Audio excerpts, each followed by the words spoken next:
Hi, this is Travis Shaw with the Mosby Heritage Area Association.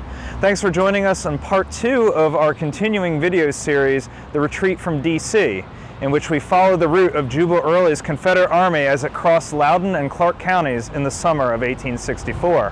154 years ago today, July 16, 1864, Jubal Early's column was strung out for miles along the road to the Snickers Gap. Included in this column were thousands of horses, cattle, and hundreds of wagon loads of loot taken from the Maryland countryside. Federal forces in pursuit were desperate to learn the location of Early's column and attack them before they made it to the safety of the Shenandoah Valley.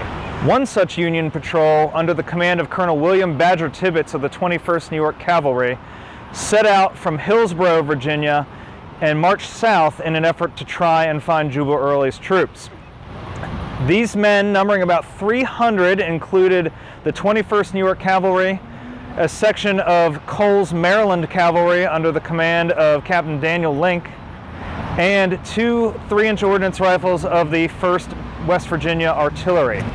Tibbets' force encountered Confederate pickets just north of modern-day Purcellville, Virginia, and drove them south. There, Tibbets observed the Confederate wagon train as it moved westward and decided to lay in ambush for Early's men.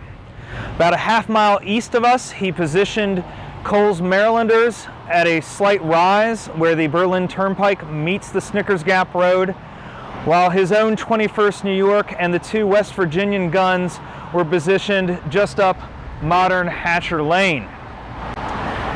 The signal was given when the artillery began to fire into the Confederate wagon train.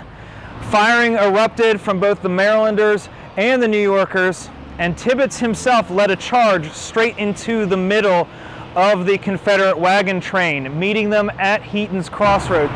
The New Yorkers charged east and west into the weary wagoners, dispersing teamsters, shooting lead horses on wagon teams, tipping over wagons, and setting them on fire.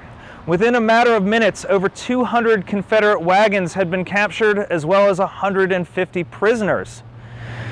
Within moments, Confederate infantry at either end of the column began to react, however.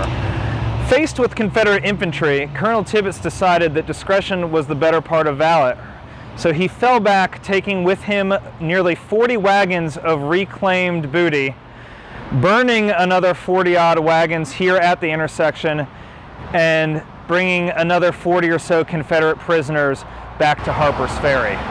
The skirmish at Heaton's Crossroads had little impact on the greater campaign here in the Loudoun Valley, and by the evening of the 16th, the van of Early's army had made it across the Blue Ridge and into the Shenandoah Valley.